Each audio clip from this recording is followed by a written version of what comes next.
Catch, are you tuned in to YouTube as well? Okay.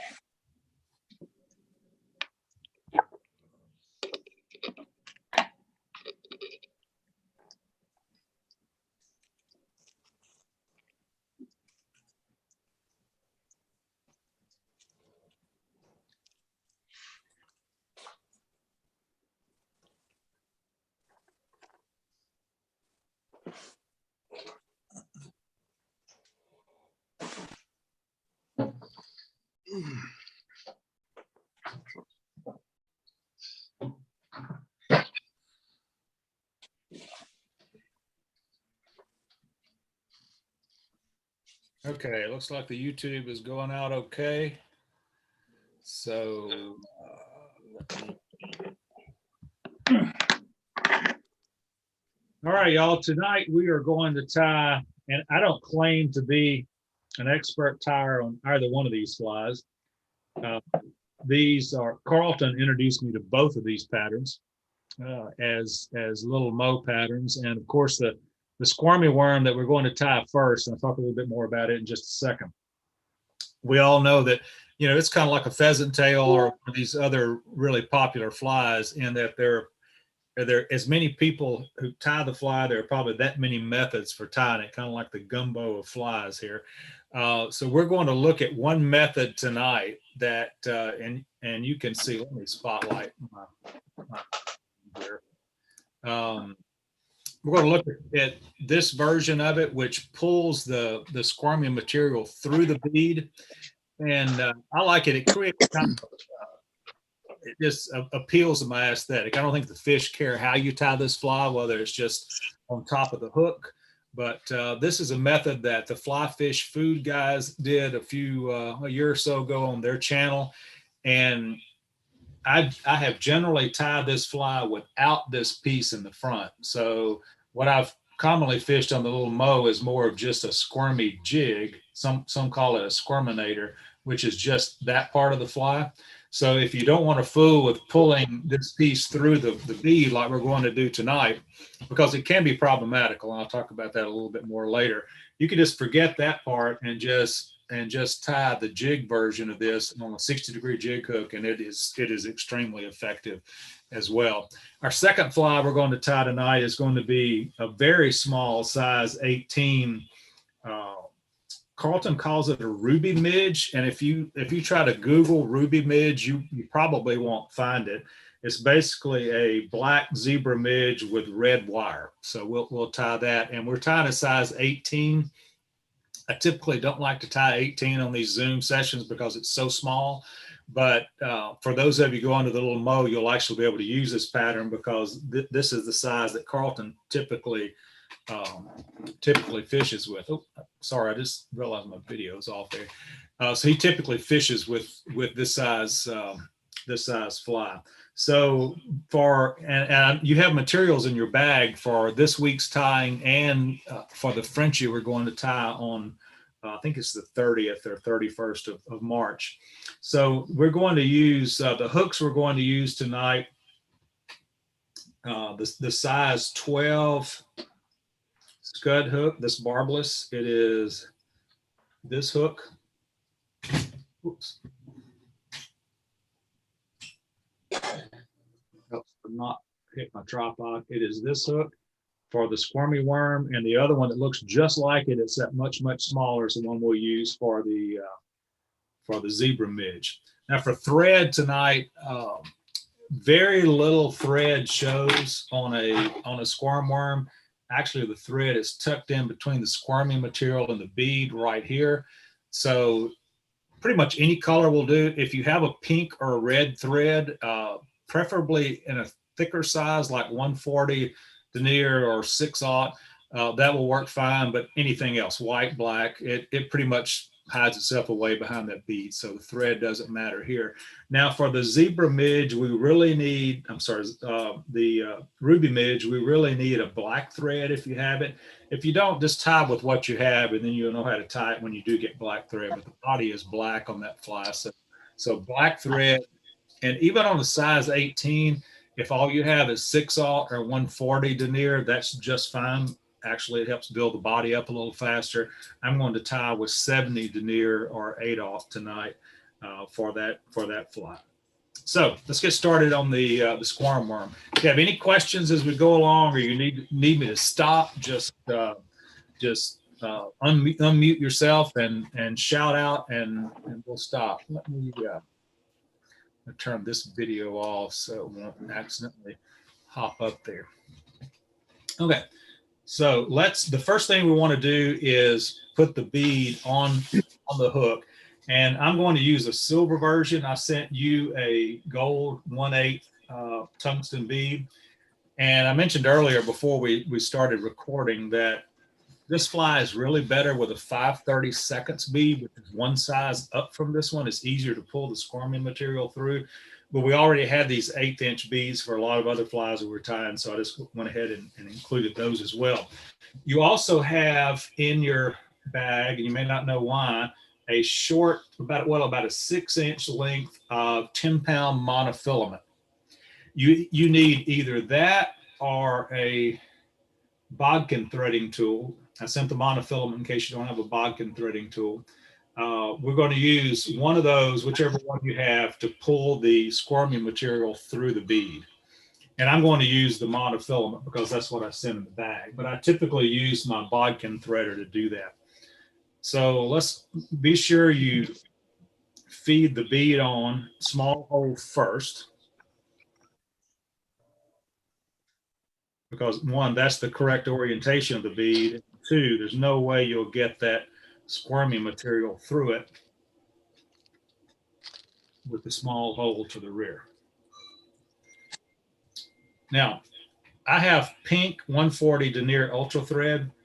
And when you start your thread, you don't want to start it right behind the bead, because again, that could crowd you a bit from getting the squirming material through it. So start your thread about halfway back and wrap it back a bit, kind of down the bend. And notice I'm holding the thread straight towards me as I'm wrapping. Carlton showed us that a couple of weeks ago, and that's the method I use as well for keeping those thread wraps together. And then bring your thread back to the tie-in point and snip your thread. Now, the squirming material I'm using this morning, oh gosh, it's been a long day at work this evening, is I ordered this from, I think this came from J Stockard or Feathercraft. They both sell Spirit River. Now, of course, we're not using chartreuse, but this is just the label on it. And this is, I think, the fluorescent pink color we're using tonight. The nice thing about the Spirit River, it's a little bit smaller and it's a very flexible squirming material. Fly Shack sells a squirming material. I have a bag of it as well, and it's less expensive, but it's a larger and stiffer material that's a little bit harder to work with. It's actually fine, but I just prefer the Spirit River, and I think it's about $2.50 or $3 a bag for a dozen or so strands, which is plenty. Okay, everybody to this point, either take that piece of monofilament that I put in the bag, or your bobbin threader. If you have a bobbin threader, thread it through the front of the bead like so, and we're going to capture the squirming material there.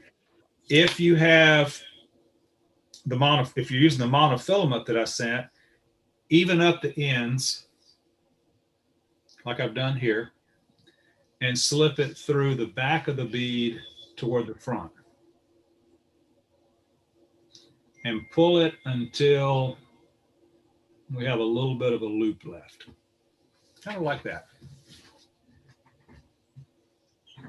Now the next part is where it can get tricky and aggravating for this method, because if for some reason you're not successful pulling this through the bead, pulling the material through the bead, this monofilament or your threader can cut through the squirming material. So we're going to put the end of our squirming material through this loop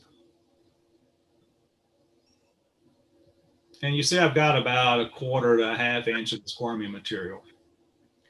And I'm actually going to moisten that to lube it just a little bit. And then you want to stretch it in both directions. So you see how thin I have it stretched out? And it's kind of work it through that bead. If you stretch it out thin, it'll come through. And as soon as you get it through that bead, start grabbing it with your fingers and pull it the rest of the way through with your fingers.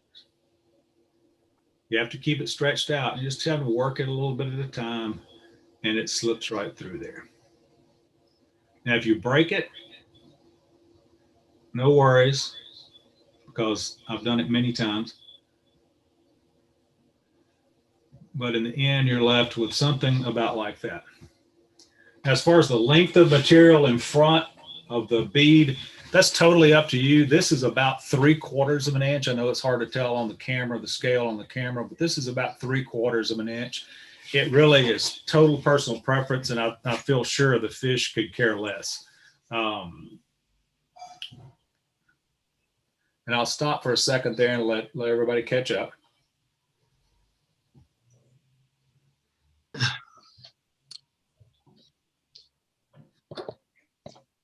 All right, then we want to pull our material off to the front. And we have to do a little maneuvering here because now we want to wrap our thread forward. And so I'm holding my material in my right hand and wrapping my thread forward with my left to just behind the bead. There we go. So now my thread is snugged in just behind the bead.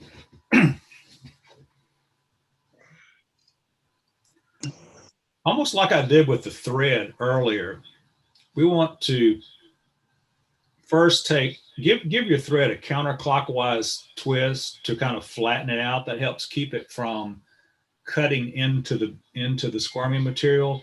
And holding the bead, you see the bead wants to slip. See, if I pull on this, the bead wants to slip a little bit. See how it pulls back? So hold the bead to the front of the hook and just take a few loose wraps, 2 or 3 loose wraps, and just gently snug them. We certainly don't want them tight, but just gently snug them down to fix the bead in place. One thing about squirmy material, if you wrap the thread too tight and you go back to your fly box 2 or 3 weeks from now, you'll see that your squirmies have come apart on you. You know, that thread is gradually cut into the material and it's just disintegrated. And that's true of any method you use for this. Now you notice we laid the thread base down before we started tying, because without that thread base there, the squirmy material is aggravating enough as it is, but without that thread base there, it would spin all over the place. So now grab the squirmy material and pull it towards you a bit. And again, we don't want very tight loops. And you want to stretch it out about like I have here. Notice I don't have it too tight, but I have it stretched out fairly tight. And I just start taking wraps all the way back. And it will spin on you. So just take wraps all the way back to the end of your thread. And as you pull, and you keep that squirmy material kind of pulled towards you, and that keeps it from rolling over the hook, because otherwise it will want to roll over that hook. And then take our thread back to just behind the bead. Now you could actually whip finish this or put a little dubbing on this and fish it just like it is. But we're going to add a body to this fly that you saw in the example I used. And you can see this is the one we use. We're going to add that body out of the squirmy material to this. But you could certainly dub it with some red dubbing or just fish it just like it is. And again, I don't think the fish would care. Oh, and I was going to mention earlier, I sometimes tie this with these red fly shack beads that are like $8 a 100. It's really a good price on these 1/8 inch red beads. I sometimes do that just to make the color a little closer, but I don't think it really matters. So what I want to do now, let's trim the tail, and we want to trim it about the same length as the front. So whatever your front is, let's trim it roughly that distance in the back. And you should be left with a piece of squirmy material that's probably close to 2 inches long.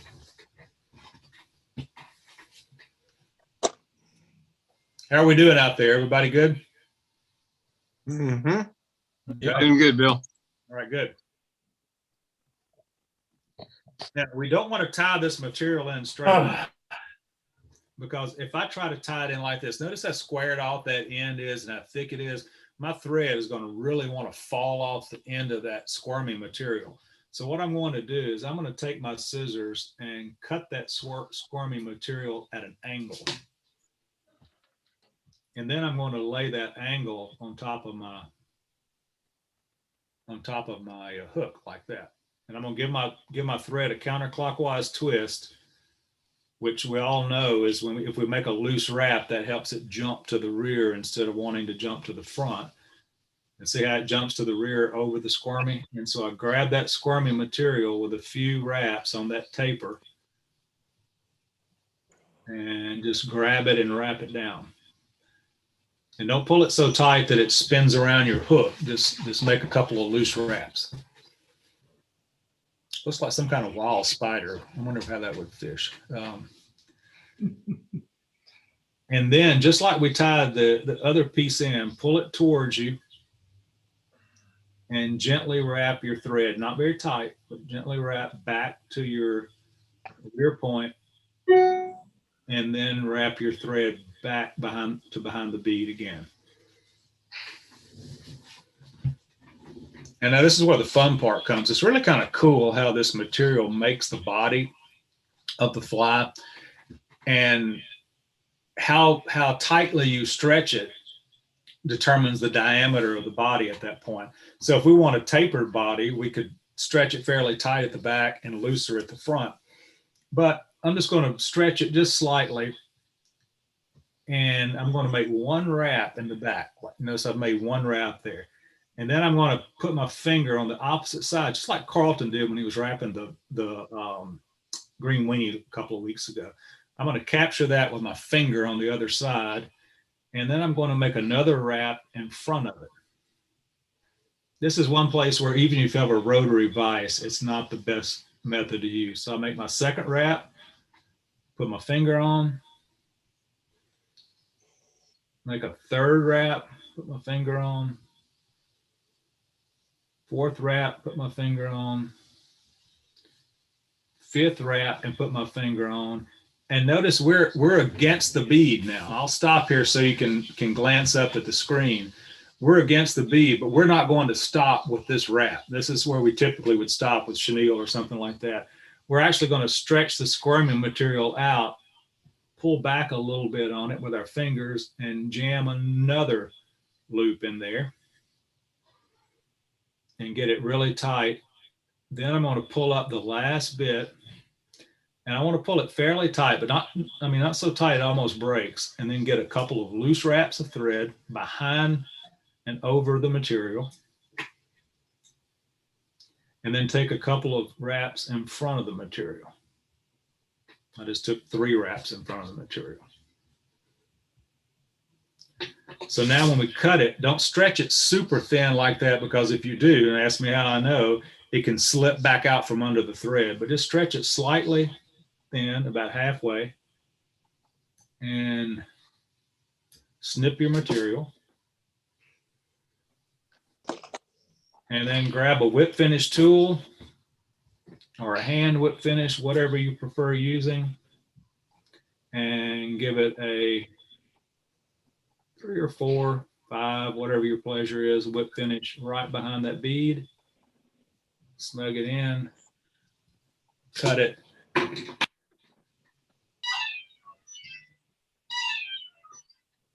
We have a beautiful squirm worm here. Now, I will caution you to not use any head cement. If you put something like Sally Hansen's Hard as Nails on it, it will be disintegrated by tonight. You see some on the forum posts out on the internet that you can use the water-based head cements. Well, let me show you what water-based head cements do to it. Notice that one see how that one's broken? That has Loon's water-based head cement on it. And it's not totally disintegrated. I can still fish that, but it has started to come apart. And so that is that is this method of the squirm worm. Now, again, if you don't want to tie this piece in the front, certainly feel free to, for your first piece, cut that little taper like we did for our second piece, tie this tail piece in, and then tie the body like we just did. And then you have that more of a jig that essentially right there. Again, a squirminator, I think, is what most people call that. So this is just one method of tying a squirm worm. It takes a little longer than some of the others. I mean, I've tied squirm worms where I just put a 2-inch piece on top of the hook, wrap it, and go fish with it, and it works just fine. But this one's a pretty neat version of it, and it's the one I've been using for the last couple of years, I guess, and it works well too. So. Hey, Bill, does UV head cement work? I've never tried it, Pit, but I don't know. I think this stuff is so solvent sensitive. I don't know what's in it. You could try it and see. I'd be interested to see if it comes apart. I think with a 4 or 5 term whip finish, it's probably not going to come apart on you. Or maybe even you could do a couple of whip finishes if you find yours come apart. Just do 2 or 3 3-turn whip finishes on top of each other. But If you can't fish, you got to put another one on there anyway.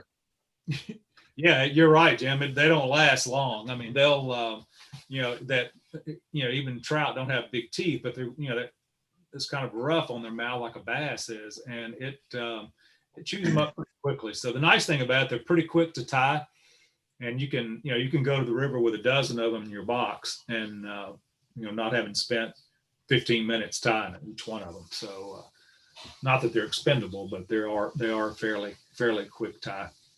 And I just kind of like the segmented look of that. Looks kind of like the abdomen of an earthworm to me. Not that it makes any difference, because I've never seen a pink earthworm either. But I've tied them in brown. I've tied them in green. I even have one, and I'll show you this one, that I tied with in a piece of chartreuse to give it a little chartreuse back on it.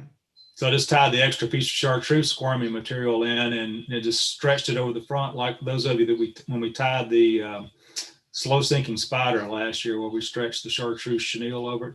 But I thought I'd take it and try it. It's fun to try those things on the little moe.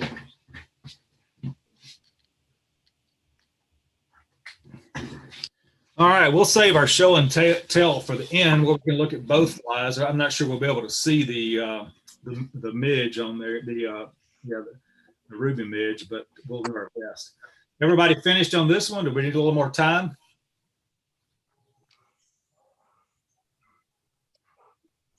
Good here on Navajo. What's that, Mike? I said the Navajo part of the reservation is doing good. All right, gotcha. All right, let's move on to our next one now. So this one I normally tie with my magnifier, but I can't use it while I've got the Zoom going. So I hope I'll be able to see how to tie it. So, okay, let me get my camera a little closer. I'm going to see if I can zoom in a bit. So y'all bear with me just a second.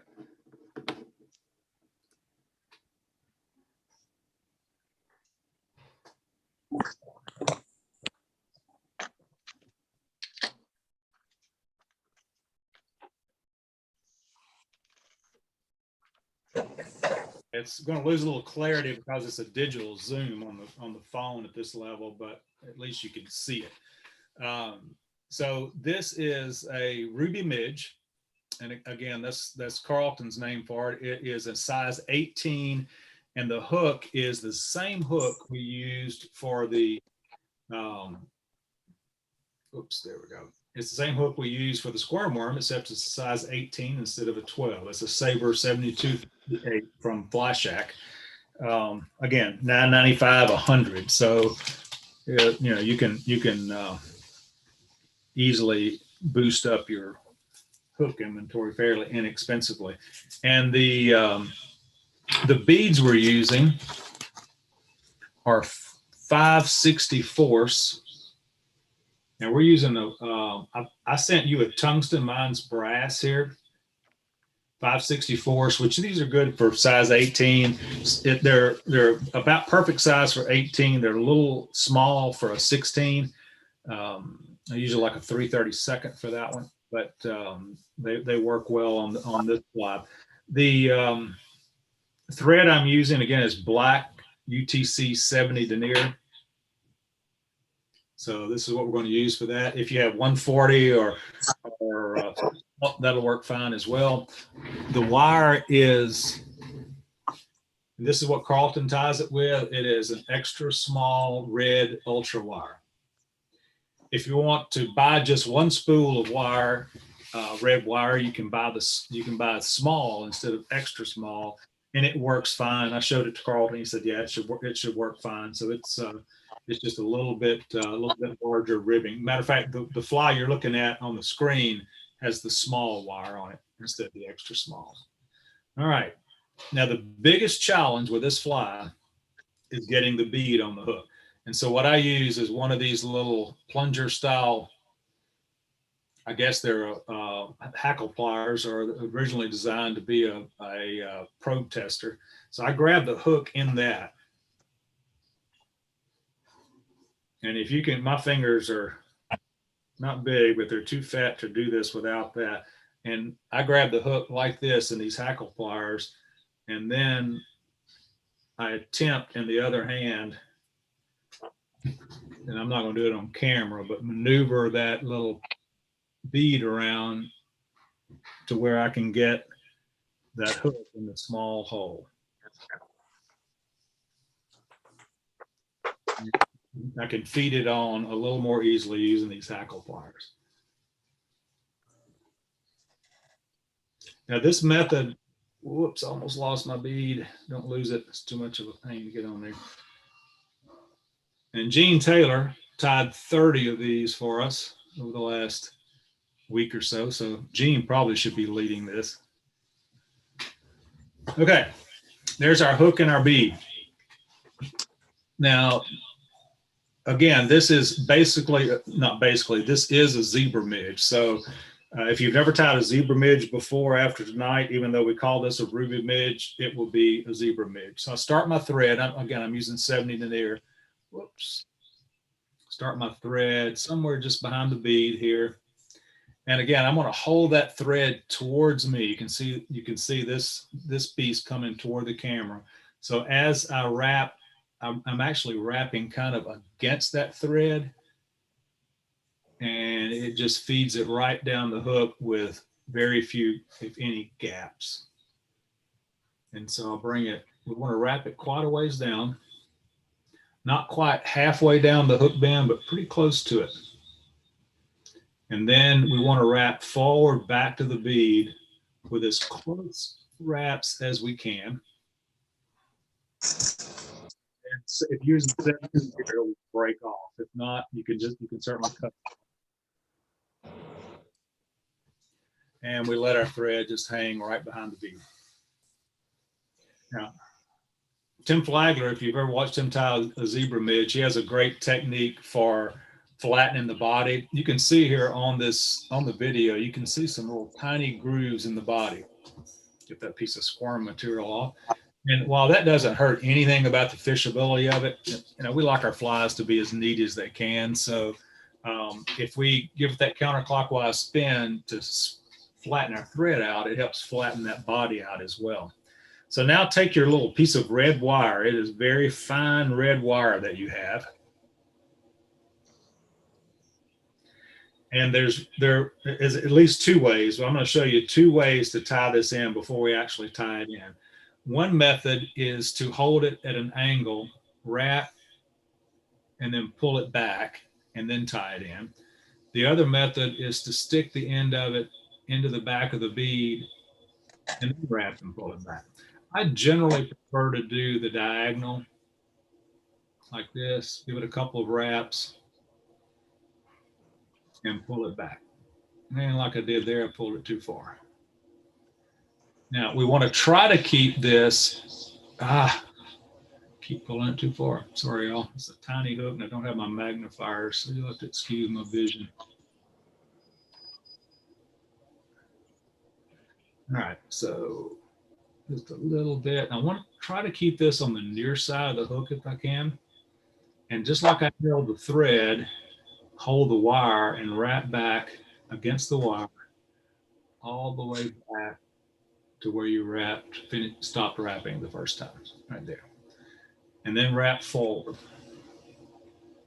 as close as you can back to the eye of the hook.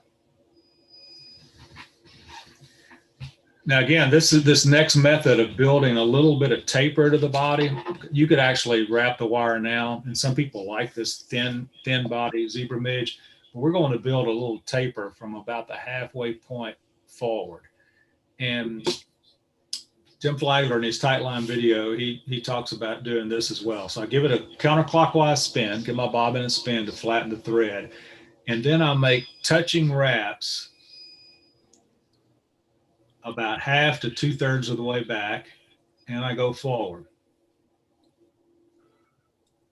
Give it another counterclockwise spin and make touching wraps. And this time I only go about 2/3 as far back as I just went, and then go forward. Give it another counterclockwise spin, go about 2/3 of the way back and go forward. And now I think that's fine. That's a nice taper body that's fairly smooth. They've got a little roughness back in the back here, but that's okay. All right, everybody with me? We need to stop just a second here.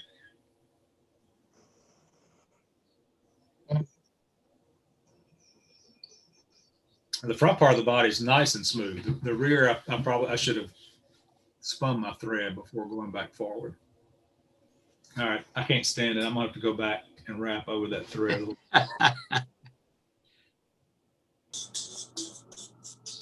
Every time I do something like this, I want breaking my thread, so, or making it worse.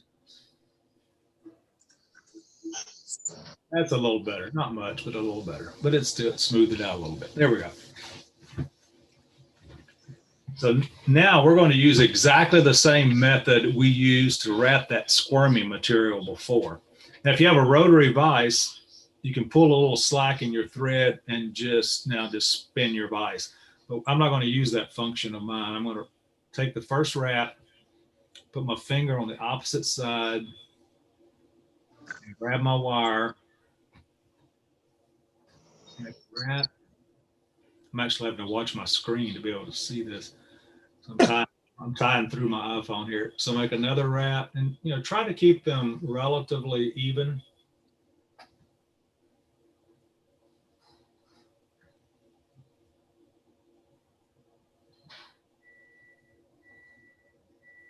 Pretty little fly too when you finish with it. It really is.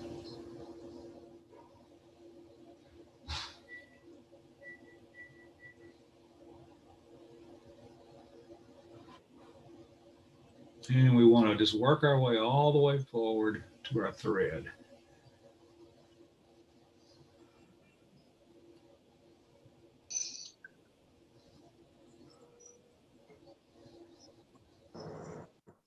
All right, when I get forward to my thread, what I like to do, and Jim Johnson knows this, when I tie a thread, I like to take a loop.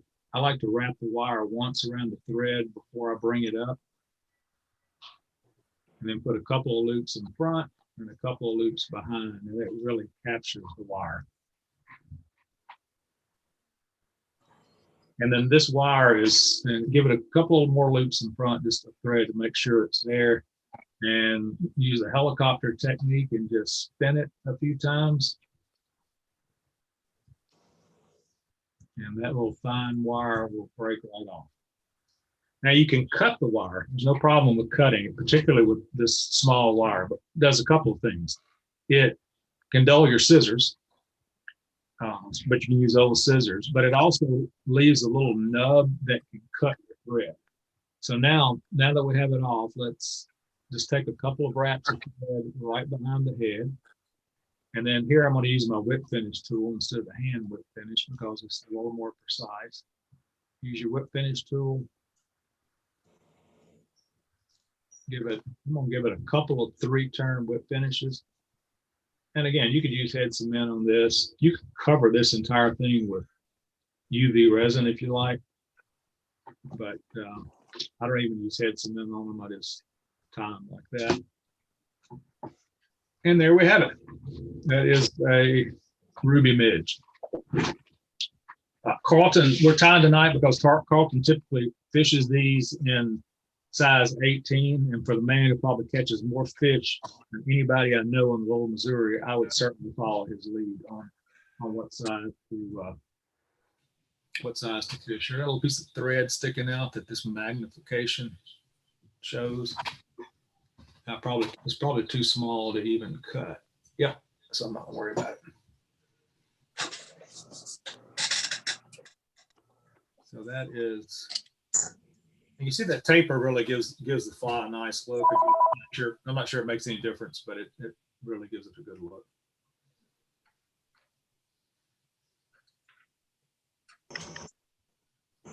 Now let me spotlight my computer video here. And I use once I get down to about 16 to 18, I think I bought it at Hobby Lobby or Michael's. I use this an LED ring light with the magnifier in the middle. I see Mark's got one like that. And it's not that I can't see it. It's just that magnifier, particularly if it's like a small dry fly or something with a lot of material or different materials in it. I tie better when I'm looking through that magnifier on small flies. I can just see better. I can see where the errors are. I can get, things like the little wire spacing. I can get it more even that way.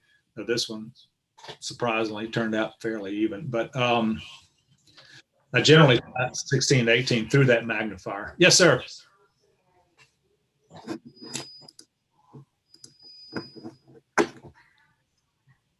Mike, did you have a question, Mike? Oh, I didn't say anything. Okay. Thank you. All right, I'm gonna make sure I don't have a move spotlight. All right, we should be back to everyone else.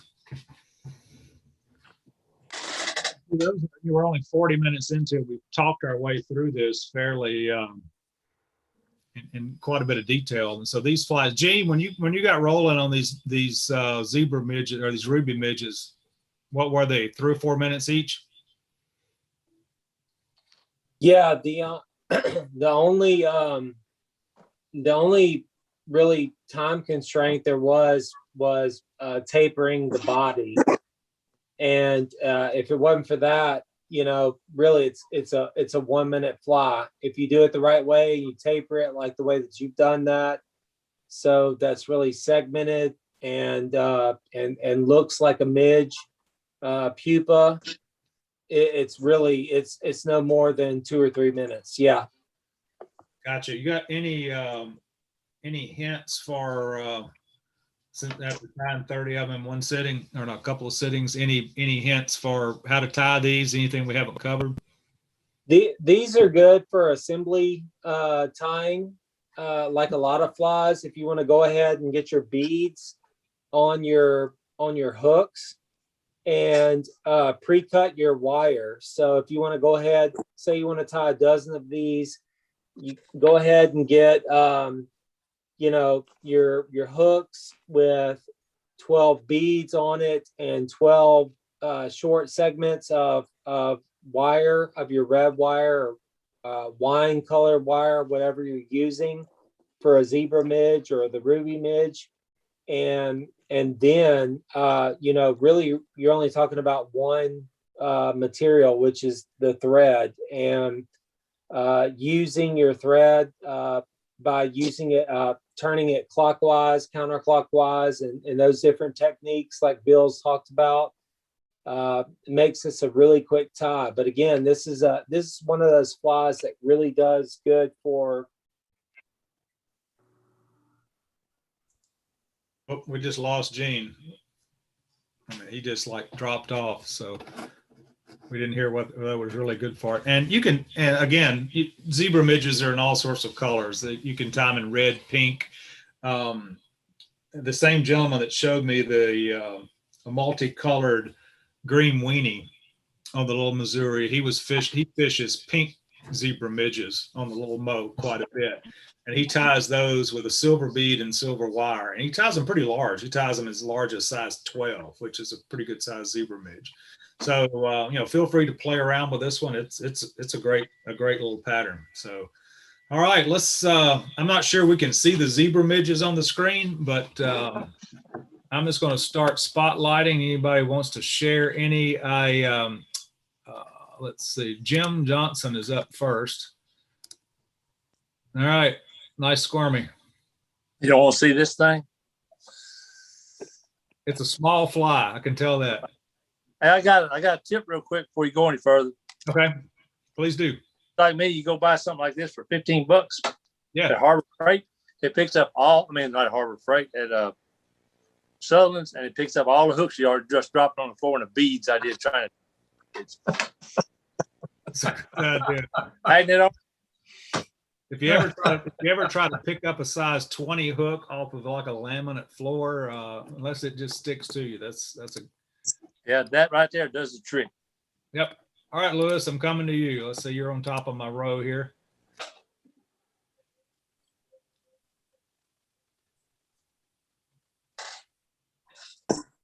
Oh, nice. No trouble getting the squirmy through the bead. No, it wasn't too bad. I doubt you'll be able to see this, but nope. Well, it's small. Oh, nice. Yeah, good taper. I can see the taper on that. I actually can. Very nice. Let's see, Flip, coming to you here. Oh, good. Nice odors. Yeah. Nice. Looks good, Flip. Yep, look good. It does look good. Thank you. Let's see, who am I coming to next? Mark, I believe, is on my list next. Like spotlight. Oh yeah, there we go. Something like that. Nice, nice. Okay, maybe And again, it's hard to see. yeah, oh no, I can see it. Looks good. The squirm body looks really good. Thank you. If you like the squirm method, you might want to upsize the bead one to the 5/30 seconds. Okay. Coming to you. Ah, very nice. Yep. Good, nice body. I see. Yeah, I can see the zebra's a little blurry, but I can see the taper. Nice. Yeah. Very That looks good, Flip. It does. It does. Good. Mr. Hudson. Nice. Nice. Rich, any trouble? Did you have a bobbin threader, Rich, or did you use the mono we put in the bags? Bobbin threader. Yeah. My bobbin threader, we did the mono and the bags, and thanks Rich and Mike for helping me stuff bags on this. We came over to the house and we stuffed all this. But the more I use the mono, I cut the squirming material less with the mono than I do my bobbin threader. So it actually works really, really well. All right, Mike, let's see. Mr. Carlin. There you go. Can you see it? Yeah. There you go. There we go. Whoops. Back it up just a little bit. Oh yeah, there we go. Oh, that looks good, Mike. It's good, Mike. That looks good. Good body. Now, one thing I did with it is I wet it a little bit with some water Uh-huh. before I drug it through the eye. Yeah. And there's the midge. Oh yeah. I can see the taper. It's a little blurry. But I can see the taper on it. Nice. Now, a question, Bill. I coated it with head cement. Uh-huh. Is that do you do something like that with it? I have used head cement in the front before. I haven't coated all of it because I thought it might diminish the shine on the wire a little bit. I don't know. Okay. It's pretty clear. I don't know that it would. And I mean, you could even put UV on it if you wanted, because like perdigrons and flies like that have the full UV body. So I'm not sure it makes any difference in the fishability. It would be extremely durable with that. Head cement. Let's see. And how do you fish that midge?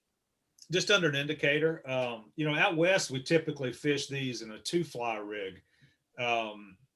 We fish them like on the San Juan or, in Colorado or something. But here, just like you do any of the rest of them, you need to fish it under, or probably under an indicator, or, you know, if you're Euro nymphing, that tungsten bead will help get it down a lot. But that's, I'm not a Euro nympher, so I can't speak to that at all.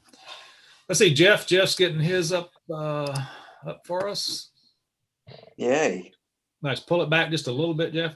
Okay, there you go. Oh, perfect. Oh, good taper on that zebra midge, and the body looks good. Nice. Yeah, I actually Yeah. did put the UV stuff on it, and it actually makes the wire shine a little more. You know, it Does it? I can see kind that. of magnifies it. A little thicker and a little more taper to it. So I can, yeah, that must be what that is. Nice. Yeah, I need to try one. I just haven't done it yet. Very nice. Let's see. Tom, did you tie with us or what? Yep. Right. All right, hang on just a second. Okay, yeah, I'll tie. Oh, nice. Yeah, I can see the squirm. Very nice. There's my squirmer. Nice. Yeah. Good. On the other fly, the bead ate my hook eye. Put it on wrong. Did it go over the hook eye? It went over the hook eye. Well, sometimes on those tiny beads, it's hard to tell the difference between the small hole and the big hole because there's not a lot of difference. And did it go all the way off the hook or just over the front? Oh, it's over the front, but I was tying it, and it's a. I've got one started again. Oh, good. Paul, do you have a fly for us or? I do, yeah. All right, there we go. Nice. Yeah, good taper. There's that one, and then I got, That's very nice. oh yeah, Yeah, it's very good. good. Now, Paul, do y'all fish squirmies in the hill country or no? Oh yes, definitely. Definitely use them. I use them a lot for catching perch too, but a lot too, you know. Really, you know, I've never caught a bluegill or perch or anything. I caught 20 with one day before yesterday out Nice. here with my little granddaughter in a little pond. So we caught. What was just what I was using was a little squirmy. Cool. All right, Peter, let's see what you got. Okay. Oh, very nice. Yeah, it's good. Yeah, the good Yeah. taper in the body. Quick Mhm. question on the midge.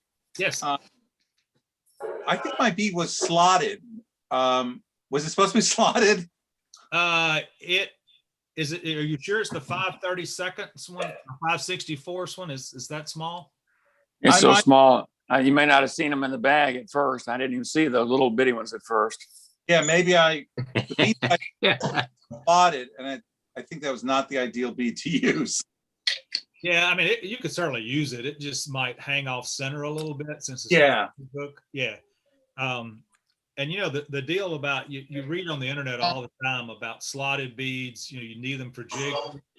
But I'll tell you, I don't have hardly any slotted beads, and the regular taper beads, I've never had a problem getting a taper bead over a hook, over the bend of a jig hook. So I generally don't buy slotted beads. But Yeah, it's a great fly though, really great. yeah, good deal. Do y'all use squirm worms in New York and the areas you fish or no?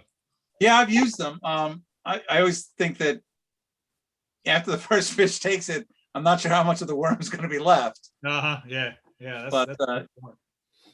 Yeah, they're very effective. Do I hear an indication of a southern accent, Peter? I went to school in the South. I went to Emory, but that was only for a number of years. I just in the last month you picked it up on Tuesday nights. Yeah, right, exactly. Yeah, I think you're good. People are going to say, "Why is your speech changing, Peter?" Where the heck are you from? Great addition to the club. Absolutely. Let's see, Gene, did you tie or what?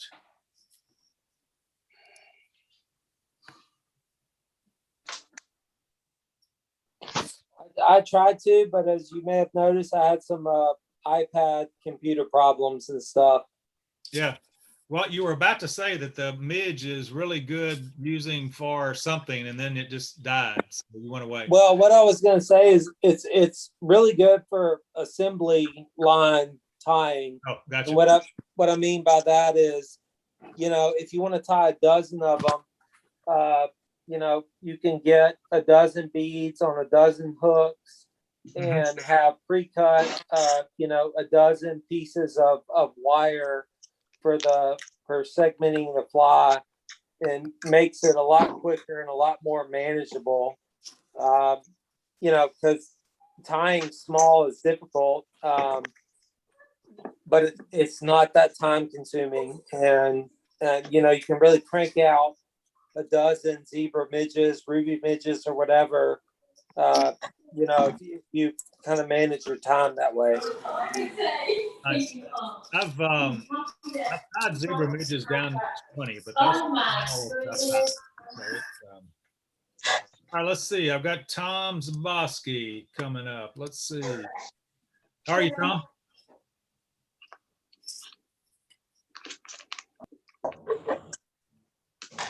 Yeah, raise your cardboard just a little bit, Tom. Okay, there we go. Oh, nice taper. Yeah, looks good. Mm-hmm. All right, good. Well, Tom, you think that'll work on the little mow, that Squirmy? Definitely work on a mow. All right, good deal. Good deal. Let's see. Let me make sure. Look through my gallery view here. I've got a bunch of people. Cash, did you tie or watch?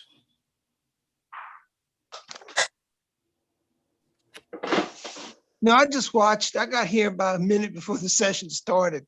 Oh, gotcha. What, Bruce? What about you? Well, I tied the squirm worm, but I had a lot of problems with it going through the bead. Oh yeah. So it's kind of ragged. And then on the midge, I didn't have the right kind of thread, so it kept breaking on me. So I just kind of gave up. Yeah, it's and on that midge, if you want to buy one black thread, you can buy like 140 denier, and it works fine, even on these small flies, because you're building that taper, and so the 140 denier 6/0 Yeah. Let's see, Emmett, you didn't tie with us. We didn't send No, you. I'm just observing. Is this going to be on the FFI website, or I guess I can find on YouTube, huh? Yeah, it's on we're live streaming this to YouTube, and it records on the Kisatchie Fly Fishers channel. Okay. It should show up there within the next hour or so. It'll probably be. All right. And no, we don't do any editing on it. We start the live stream just as we get going, and then we just let it run. And sometimes Catch Your Eye will record a separate video. This is like a close-up tying video. I probably won't have time for either. Maybe the Ruby Midge I might, and post that out to YouTube and link it as well. So there's some linked out there that Catch and I've done for that are close up, just a single time without the Zoom meeting. But yep, they're all out there. So Yeah. all right, we're glad you could join. I hope you can make it. And our next one is 2 weeks from tonight, and we're tying a Lance Egan's version of a Frenchie. It is that it uses the jig hook that you have, and you should have, I believe, a number 14 size jig hook and a 764 slotted bead. Peter, that may be the one you used for your zebra mix, but you have a spare. You have a spare in there because it is a slotted bead since we're using a jig hook. There's some lead or lead-free wire in there. There's a little piece of Coque de Leon feather. There's a couple of pieces of pheasant tail. There's some small copper wire and a little bit of UV shrimp pink ice dub in your bag. So be sure to hang on to all of that for the Frenchie, and there should be enough in there to tie 2 of those as well. And since that's the only fly we'll tie that night, we'll probably tie 2 copies of it just to get a little extra practice in, and talk about a little version or a little slightly different technique. Use 2 different techniques for each one. Both result in the same fly, but just a little bit different way of tying it. So, all right, folks. Mike, we had 20 logins tonight. I don't know what we have. Let me see what we have going on YouTube. Let me stop the YouTube here. Hey, Bill, we had 5 on YouTube at one point. 5 on YouTube.